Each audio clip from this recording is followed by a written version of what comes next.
How can men become more attractive to women? There are three characteristics that many women find attractive in men, and they want to know that you have them in some degree. The good news is you can increase all three with just a little work on yourself. Now, these characteristics are not physical in nature. They're related to your attitude and your actions, not just your looks.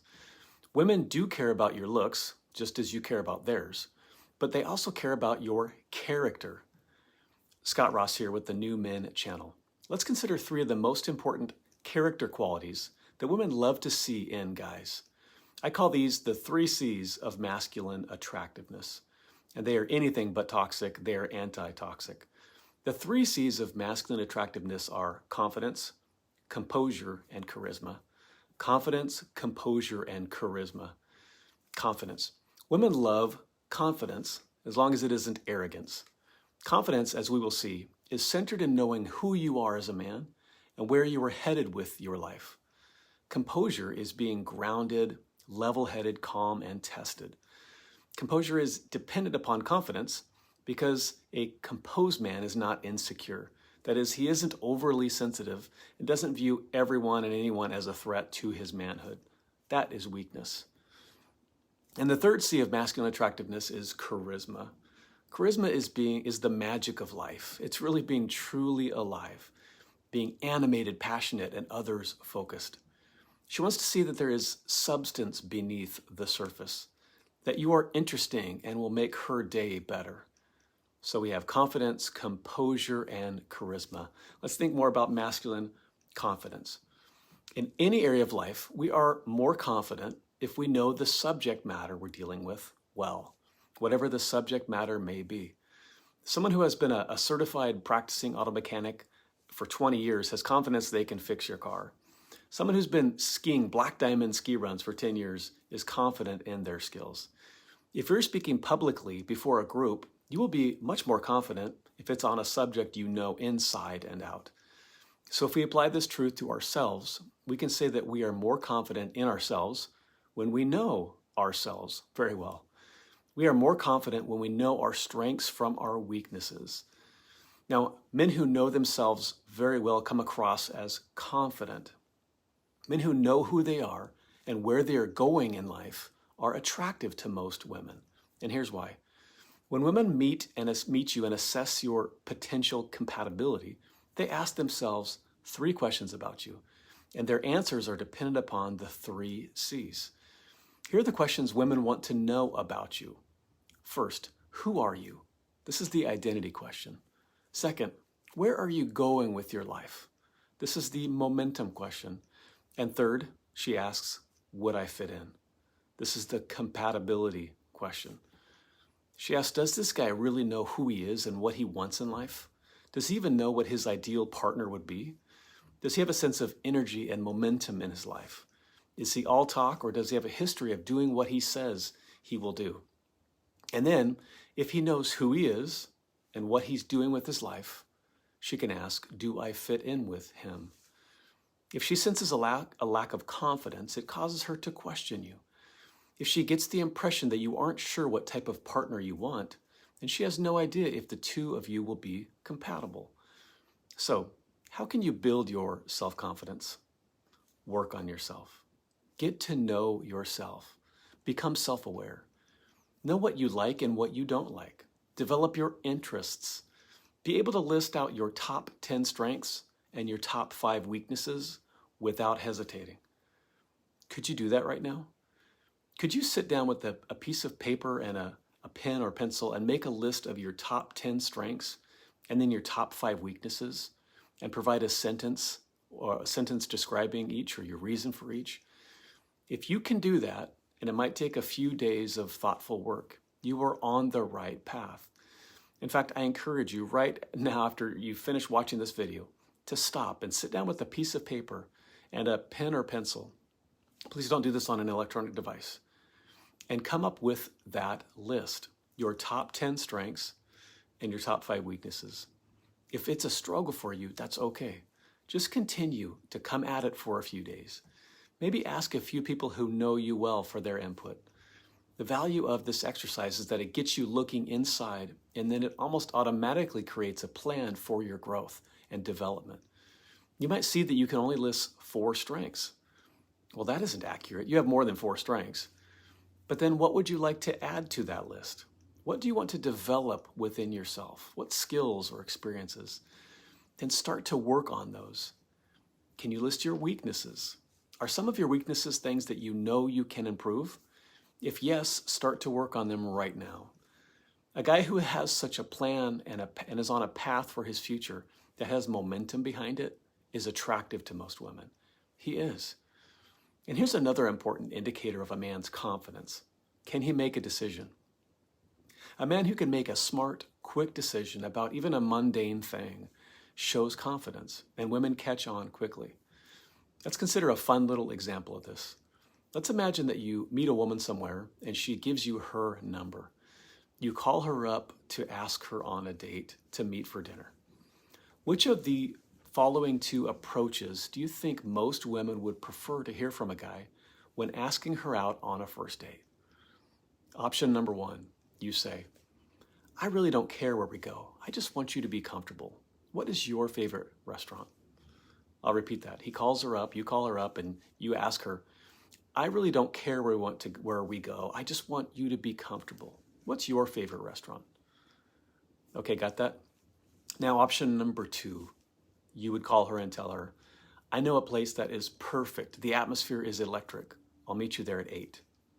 All right, I'll repeat that one. Option number 2, you call and say, I know a place that is perfect. The atmosphere is electric.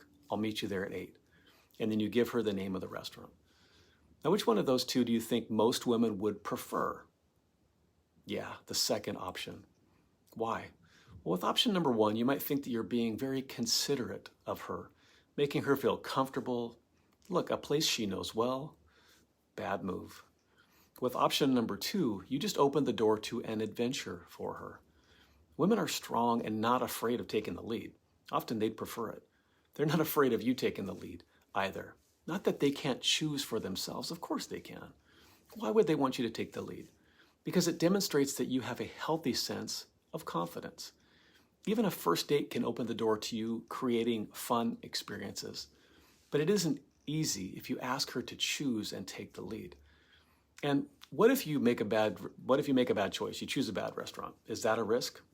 No. If you suggest a seafood restaurant and she has seafood allergies, she'll tell you before. You'll go to plan B. If you choose a restaurant and she ends up not loving her dish, that's okay. She will be happier that you took the lead than if you went to a restaurant she's been to 20 times. You just created a new experience together.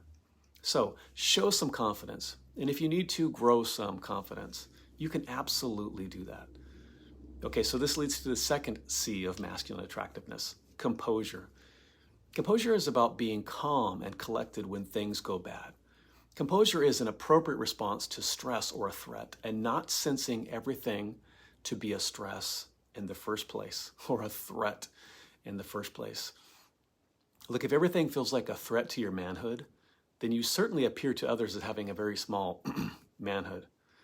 Most every great adventurer, warrior, explorer, surgeon, etc. has had great composure. Cool under fire, calm in the storm, strong in the face of opposition, undaunted. A composed man sees fewer threats around himself because he is good at deciphering between real threats and artificial threats. He does not take things personally and isn't easily offended. If someone steals your parking spot, that isn't a personal offense. If on your date the kitchen serves her a dish that's cold, that doesn't make you look bad. A short-tempered response does. Women want and need to know that when the shiznit hits the fan in any situation, you will keep your composure. Every move you make, even during the first date and thereafter, demonstrates your composure or lack thereof, and your ability to respond to stress appropriately. Let's say that you go on that first date at the restaurant you chose. Things are going great until the server accidentally spills a drink and some of it splashes onto your date's dress. Crap. How will you react? Your next move demonstrates your composure level. Will you yell at the server, curse at the server? That shows a lack of composure. Will you just laugh it off and be indifferent about it? That's a lack of composure. Or will you Quickly limit the spill, ask the server to bring a rag, and let your date know that you're sorry that happened. That's composure. Every action you make demonstrates your composure or lack thereof. Now let's dig deeper and see why composure tests really matter to a woman. A woman needs to know today that you will be there for her tomorrow. She needs to know whether the dreams and passions that you say you actually have, you are passionately pursuing them. She needs to know whether you have the strength, grit, and skill set to accomplish what you are after in life. And she wants to know when times get tough, when things go sideways, will you stay? If she can confidently answer yes over time, then she will trust you with her heart. And that's what it's all about. All right, now let's look at the third C of masculine attractiveness, charisma. What is charisma? Charisma is a special magnetic charm or appeal. It is in some ways intangible, but women know when a guy has it. A guy with charisma has a sense of being and gravity that others are attracted to, compelled to. So if you wish to be attractive, you must demonstrate charisma. Now, the good news is that this comes in many different forms. You don't have to be an extrovert or have a dynamic personality to have charisma. You don't have to be comfortable in front of large groups. Every woman connects with a different blend of personalities, so there is no cookie-cutter charisma mold. But I will tell you that every healthy, well-rounded woman wants to see passion in a guy. If she senses that you have a deep passion that resonates with her, that is your charm shining through. She wants to see that you are a passionate man, passionate about your development, passionate about your relationships, and passionate about a cause you care about. All right, and I'll wrap this talk up with this point. Women want to see your passion. They do not need to be your passion. She does not want to be your goal. She doesn't want to be the vision you have for your life. No, she wants you to have a vision for your life that you are pressing all of the passion you can muster towards. She wants to hear you talk about the things that you are passionate about. Then she can cheer you on, push you forward. She might even join you in your quest, but she does not want to be your quest. She wants a man with charisma, built on the foundation of confidence and composure. Look, for you to earn the love of the woman of your dreams, you must become the man she dreams about. A man who, with humble confidence and secure composure and passionate charisma. So let's get to work on you. Let's make you the best man you can become, for your sake first, and then for your current and future relationships. You deserve the best, and so does she. Scott Russ here. Thank you for watching. Please subscribe, like, and share.